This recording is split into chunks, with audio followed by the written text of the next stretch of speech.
Perkenalkan, nama saya Jessica. Pada kesempatan ini saya akan mempresentasikan hasil analisis keuangan PT Indofood Sukses Makmur Tbk. Dalam presentasi ini saya akan mempresentasikan hasil analisis keuangan PT Indofood Sukses Makmur Tbk. Dalam presentasi ini saya akan membahas mengenai kondisi dan kinerja keuangan perusahaan berdasarkan beberapa rasio keuangan. Yang pertama, rasio yang akan saya bahas terdiri dari empat. Yang pertama adalah current ratio yang digunakan untuk melihat kemampuan perusahaan dalam memenuhi kewajiban jangka pendek. Yang kedua adalah debt to equity ratio atau DER yang digunakan untuk melihat perbandingan antara utang dengan modal sendiri. Kemudian yang ketiga adalah net profit margin atau NPM yang digunakan untuk melihat kemampuan perusahaan menghasilkan laba bersih dari penjualan. Dan yang keempat adalah return on asset atau ROA yang digunakan untuk melihat seberapa efektif perusahaan menggunakan asetnya untuk menghasilkan laba. Melalui 4 rasio tersebut, kita dapat melihat kondisi perusahaan secara lebih menyeluruh, bukan hanya dari sisi laba, tetapi juga dari sisi likuiditas, struktur modal, profitabilitas, dan efektivitas penggunaan aset. Baik, saya akan mulai dengan menjelaskan latar belakang dari analisis ini. Laporan keuangan merupakan salah satu alat utama yang dapat digunakan untuk menilai kinerja suatu perusahaan. Melalui laporan keuangan, kita dapat memperoleh berbagai informasi mengenai kondisi perusahaan. Misalnya, kita dapat melihat aset yang dimiliki perusahaan, kewajiban dan utang perusahaan, modal, pendapat, serta laba yang diperoleh perusahaan. Namun, hanya dapat melihat angka-angka yang dapat membantu kita memahami angka-angka tersebut. Salah satu cara yang dapat digunakan adalah dengan analisis rasio keuangan.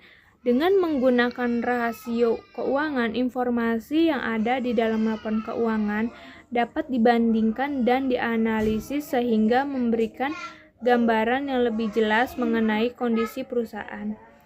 Dalam analisis ini, kita dapat mengetahui kemampuan perusahaan dalam membayar hutang jangka pendek. Kita juga dapat mengetahui kemampuan perusahaan dalam menghasilkan laba. Selain itu, kita dapat melihat seberapa efisiensi perusahaan menggunakan aset yang dimilikinya untuk menjalankan kegiatan usaha.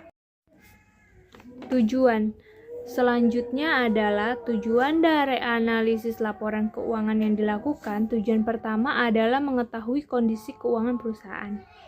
Dengan menggunakan beberapa rasio keuangan, kita dapat memperoleh gambaran mengenai kondisi keuangan perusahaan dan dapat melihat apakah keuangan berada dalam kondisi yang cukup baik. Tujuan kedua adalah menganalisis kinerja perusahaan dari tahun ke tahun.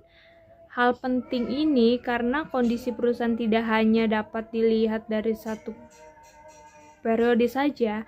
Dengan membandingkan hasil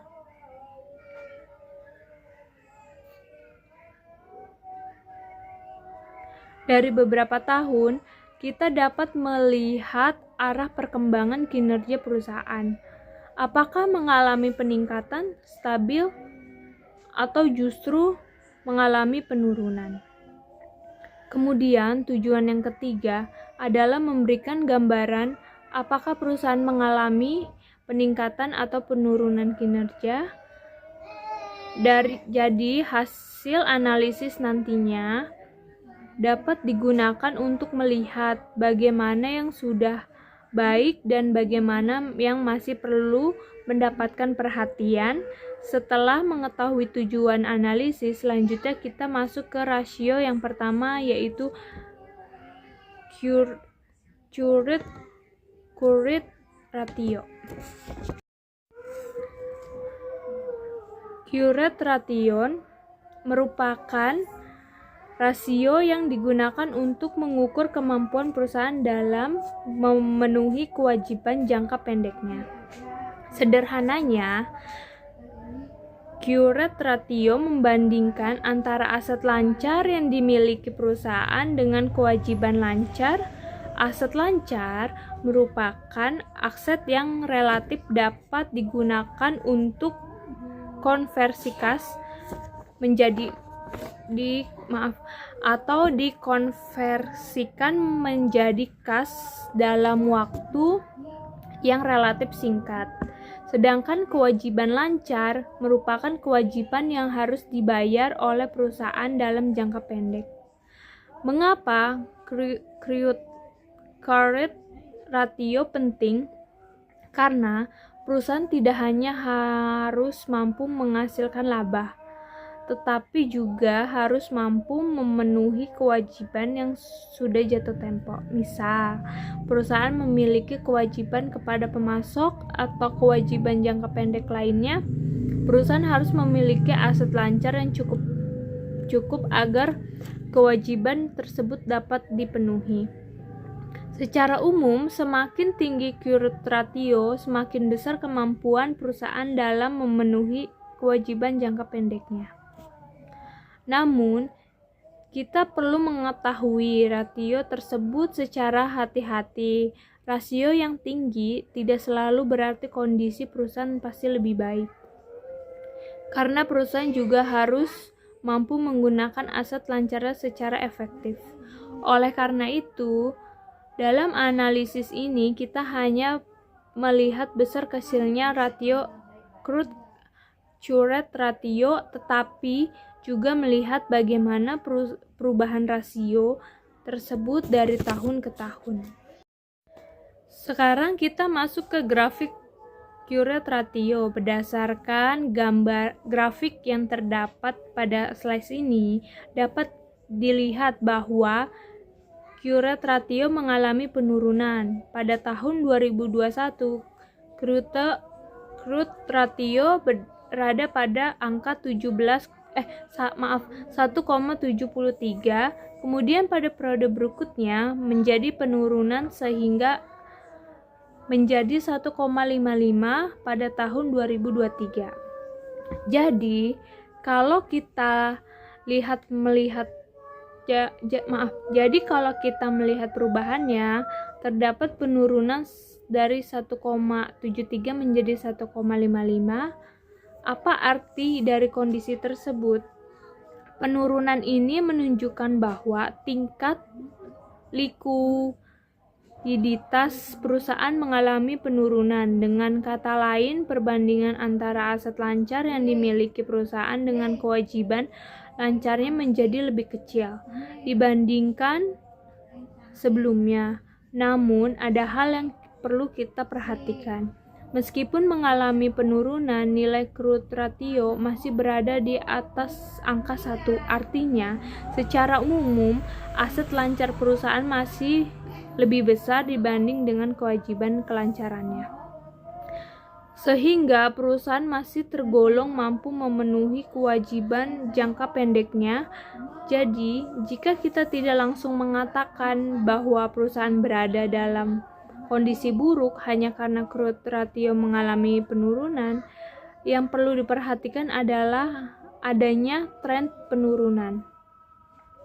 Karena jika tren tersebut terus berlanjut, maka kemampuan perusahaan dapat memenuhi kewajiban jangka pendek dapat semakin tertekan. Penurunan current ratio dapat disebabkan oleh beberapa kemungkinan. Misalnya kewajiban lancar, perusahaan meningkat. Kemungkinan lainnya adalah aset lancar, perusahaan mengalami penurunan. Jadi, perusahaan masih perlu menjaga keseimbangan antara aset lancar dan kewajiban lancarnya. Dari hasil analisis current ratio ini dapat disimpulkan bahwa likuiditas perusahaan masih cukup baik karena rasio masih berada di atas 1.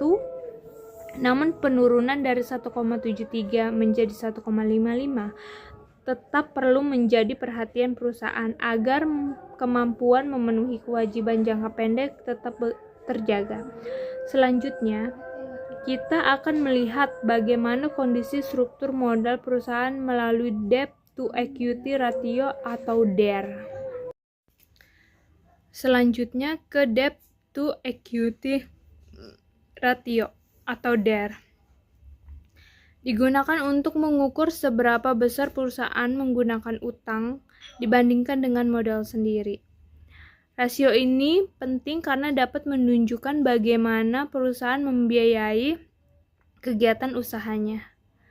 Dalam menjalankan kegiatan operasional maupun mengembangkan usaha, perusahaan dapat menggunakan modal sendiri maupun sumber dana dari hutang. Penggunaan utang sebenarnya bukan suatu selalu yang buruk. Utang dapat membantu perusahaan dalam membiayai kegiatan usaha. Namun, penggunaan utang juga harus dikendalikan. Jika utang terlalu tinggi, maka perusahaan memiliki kewajiban yang semakin besar untuk membayar pokok maupun beban terkait utang tersebut. Oleh karena itu, DER digunakan untuk melihat apakah struktur pembiayaan perusahaan masih berada dalam kondisi yang cukup sehat. Semakin tinggi DER, semakin besar proporsi penggunaan utang dibandingkan modal sendiri. Sebaiknya, DER yang lebih rendah menunjukkan bahwa perusahaan relatif lebih sedikit menggunakan hutang dibandingkan modal sendiri. Sehingga kita lihat hasil DER pada perusahaan. Berdasarkan grafik DER pada slide ini, terlihat bahwa DER mengalami peningkatan. Nilainya meningkat dari 0,87 menjadi 0,95. Artinya, penggunaan utang dalam struktur pembiayaan perusahaan mengalami peningkatan. Kalau kita melihat angka tersebut, DER masih berada di bawah angka 1. Hal ini menunjukkan bahwa utang masih lebih rendah dibandingkan modal sendiri.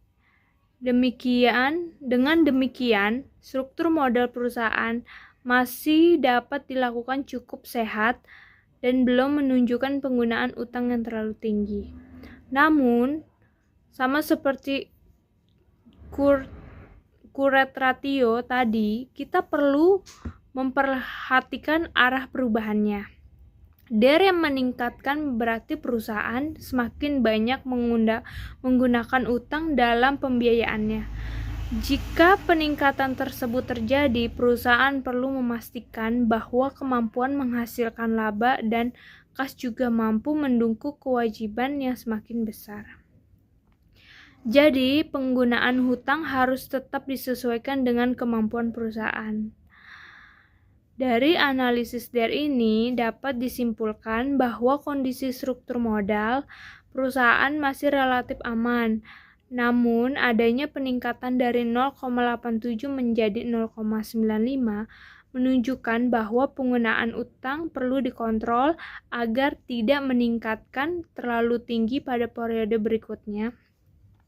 Selanjutnya, kita masuk ke rasio yang berkaitan langsung dengan kemampuan perusahaan menghasilkan laba, yaitu net profit margin. Net profit margin atau NPM digunakan untuk mengukur seberapa besar laba bersih yang dapat dihasilkan perusahaan dari penjualan. Rasio ini termasuk salah satu indikator profitabilitas. Dengan NPM, kita dapat melihat seberapa besar bagian dari penjualan yang akhirnya dapat menjadi laba bersih perusahaan.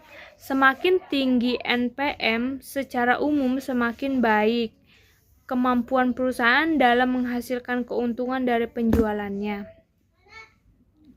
Sebaliknya, jika NPM menurun, maka kemampuan perusahaan dalam menghasilkan laba bersih dari penjualan juga mengalami penurunan.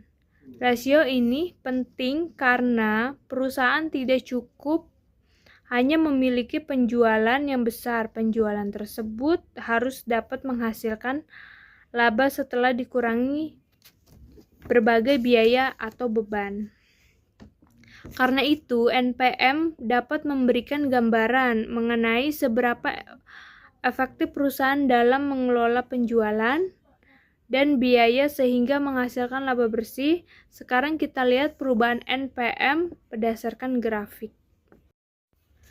Grafik net profit margin berdasarkan pada slide ini dapat dilihat bahwa net profit mengalami penurunan. NPM mengalami penurunan dari sekitar 11% menjadi 9%. Penurunan ini menunjukkan bahwa kemampuan perusahaan dapat menghasilkan laba bersih dari penjualannya yang mengalami penurunan. Supaya lebih mudah kita bisa menggunakan contoh sederhana. Misalnya, perusahaan memiliki penjualan sebesar 100, jika NPM sebesar 11%, maka secara sederhana sekitar 11 rupiah dari penjualan tersebut menjadi laba bersih. Kemudian, ketika NPM turun menjadi 9%, maka dari penjualan 100, laba bersih yang dihasilkan menjadi sekitar 9. Artinya, meskipun perusahaan masih menghasilkan laba, jumlah laba bersih yang diperoleh dari setiap nilai penjualan menjadi lebih kecil. Hal ini perlu diperhatikan karena salah satu tujuan perusahaan adalah menghasilkan keuntungan. Penurunan NPM dapat dipengaruhi oleh beberapa faktor. Dari analisis pada PPT ini, salah satu kemungkinan yang disebutkan adalah kenaikan biaya produksi. Jika biaya produksi meningkat, sementara harga jual tidak meningkat secara sebanding, maka laba yang diperoleh perusahaan dapat menjadi lebih kecil. Selain itu, faktor lain adalah penurunan harga jual di pasar.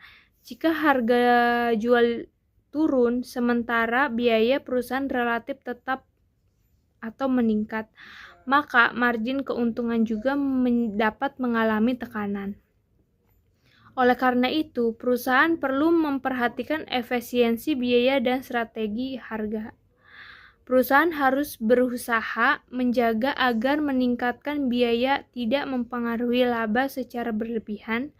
Dari hasil analisis NPM, kita dapat melihat bahwa profitabilitas perusahaan mengalami penurunan. Jadi, walaupun perusahaan masih mampu menghasilkan keuntungan, kemampuan menghasilkan laba bersih dari penjualan perlu ditingkatkan kembali.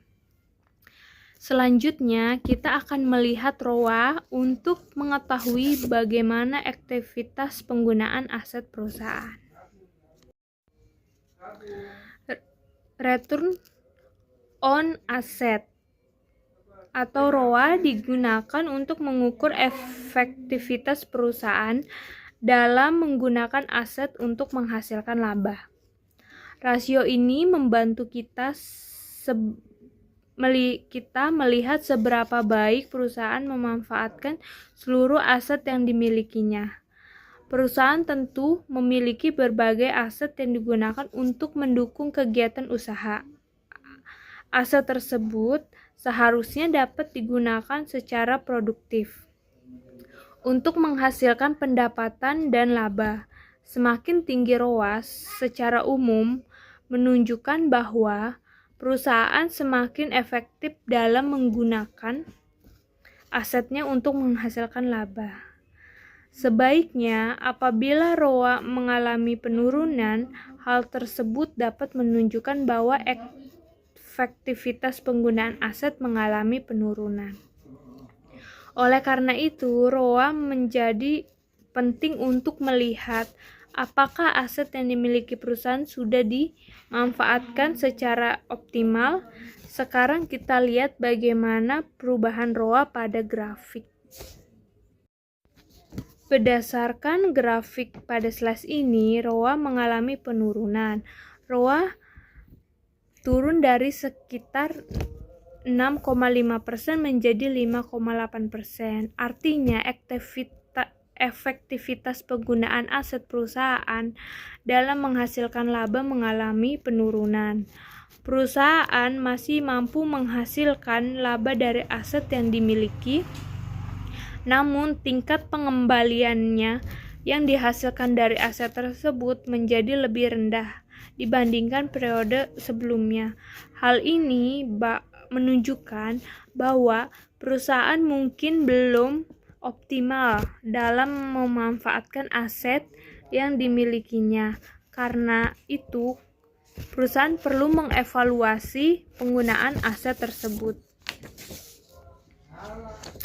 Perusahaan perlu memastikan bahwa aset yang dimiliki benar-benar produktif dan memberikan kontribusi terhadap kegiatan operasional serta laba. Jika aset dapat digunakan dengan lebih efektif, maka perusahaan dapat meningkatkan produktivitas aset dan diharapkan ROA juga dapat meningkat kembali. Jadi dari sisi ROA terdapat penurunan efisiensi penggunaan aset yang perlu mendapatkan perhatian. Selanjutnya, kita akan menggabungkan hasil dari seluruh rasio untuk melihat kondisi perusahaan secara umum. Selanjutnya, analisis umum.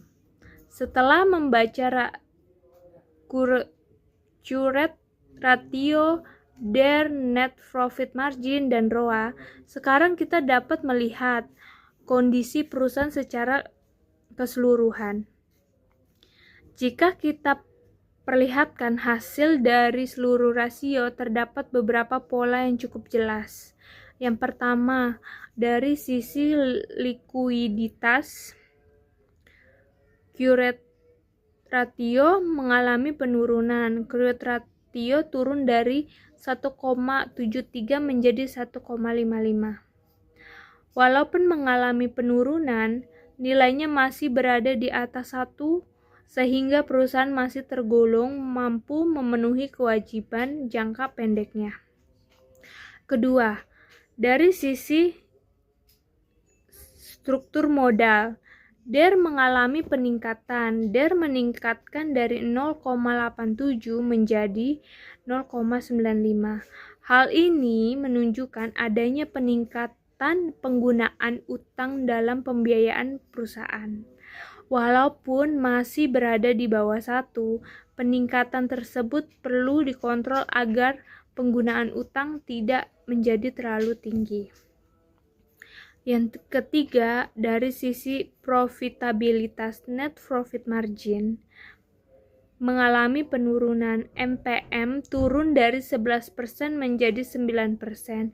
Hal ini menunjukkan bahwa kemampuan perusahaan menghasilkan laba bersih dari penggunaan mengalami penurunan. Dari penjualan mengalami penurunan. Yang keempat, dari sisi efektivitas penggunaan aset, ROA juga mengalami penurunan. ROA turun dari 6,5% menjadi 5,8%. Ini menunjukkan bahwa efektivitas perusahaan dapat dilakukan perusahaan dalam menggunakan aset untuk menghasilkan laba mengalami penurunan. Kalau kita lihat dari 4 rasio tersebut secara bersama-sama, dapat dikatakan bahwa terdapat beberapa tekanan terhadap kinerja keuangan perusahaan. Likuiditas mengalami penurunan, profitabilitas juga mengalami penurunan, efektivitas penggunaan aset mengalami penurunan, sementara itu penggunaan utang justru mengalami peningkatan. Namun, kita perlu melihat hasilnya secara imbang. Kondisi perusahaan masih tergolong stabil dan belum masuk dalam kategori beresiko tinggi berdasarkan hasil analisis yang ditampilkan dalam PPT. Jadi hasil analisis ini bukan berarti perusahaan berada dalam kondisi buruk, tetapi kepada adanya beberapa indikator yang perlu diperhatikan agar kinerja perusahaan dapat dipertahankan dan ditingkatkan pada periode berikutnya. Berikut saran berdasarkan hasil analisis tersebut. Terdapat beberapa saran yang dapat diberikan. Saran pertama adalah perusahaan perlu meningkatkan efisiensi biaya. Hal ini penting karena NPM mengalami penurunan. Dengan melakukan efektivitas biaya, perusahaan dapat berusaha menjaga agar biaya yang dikeluarkan tetap terkendali sehingga laba bersih dipertahankan. Yang kedua, saran kedua adalah perusahaan perlu mengontrol penggunaan utang agar tidak terlalu tinggi. DER memang masih berada di bawah 1.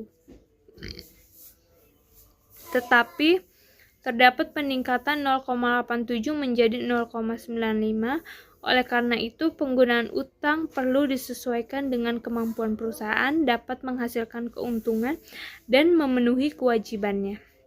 Syarat yang ketiga adalah perusahaan perlu mengoptimalkan penggunaan aset untuk meningkatkan laba.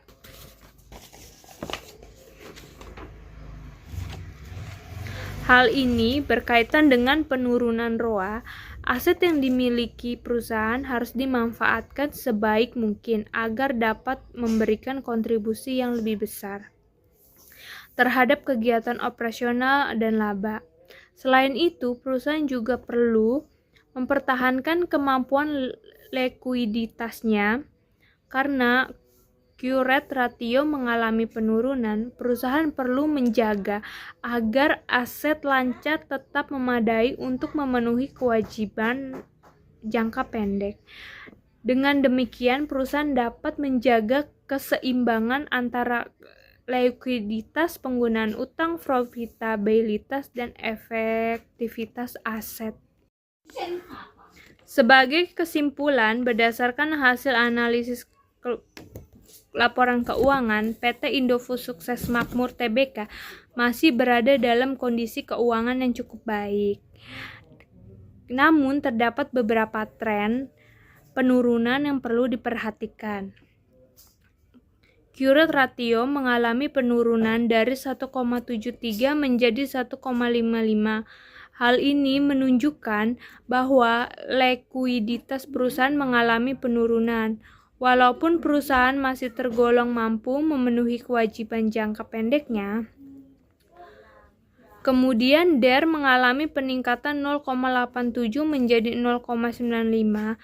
Hal ini menunjukkan bahwa penggunaan utang dalam struktur pembiayaan perusahaan meningkat tetapi masih berada di bawah angka 1. Selanjutnya, NPM mengalami penurunan dari 11% menjadi 9%. Hal ini menunjukkan bahwa kemampuan perusahaan dapat menghasilkan laba bersih dari penjualan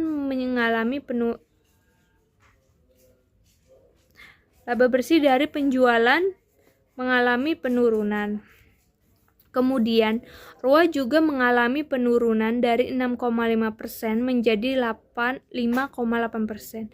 Hal tersebut menunjukkan bahwa efektivitas penggunaan aset dalam menghasilkan laba mengalami penurunan.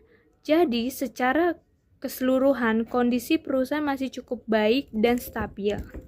Namun, perusahaan perlu memberikan perhatian terhadap penurunan likuiditas, penurunan profitabilitas, penurunan efektivitas penggunaan aset, serta peningkatan penggunaan utang. Dengan meningkatkan efisiensi biaya, mengontrol penggunaan utang, dan mengoptimalkan penggunaan aset, perusahaan ini diharapkan dapat mempertahankan dan meningkatkan kinerja keuangan pada periode berikutnya. Demikian presentasi mengenai analisis laporan keuangan PT Indofood Sukses Mandiri yang dapat saya sampaikan. Dari hasil analisis ini, kita dapat melihat bahwa laporan keuangan dapat memberikan informasi yang lebih bermakna apabila dianalisis menggunakan rasio keuangan. Melalui Current Ratio, kita dapat melihat kemampuan perusahaan memenuhi kewajiban jangka pendek. Melalui DER, kita dapat melihat struktur penggunaan utang dibanding modal sendiri. Melalui NPM, kita dapat melihat kemampuan perusahaan menghasilkan laba bersih dan penjualan. Dan melalui ROA, kita dapat melihat aktivitas perusahaan dalam menggunakan aset untuk menghasilkan laba. Berdasarkan hasil analisis, PT Indofood Sukses Mandiri Tbk masih berada dalam kondisi yang cukup baik, tetapi terdapat beberapa tren yang perlu diperhatikan agar kinerja tetap stabil dan dapat meningkat di masa yang akan datang. Demikian presentasi dari saya. Terima kasih banyak perhatiannya Bapak dan Ibu teman-teman semua.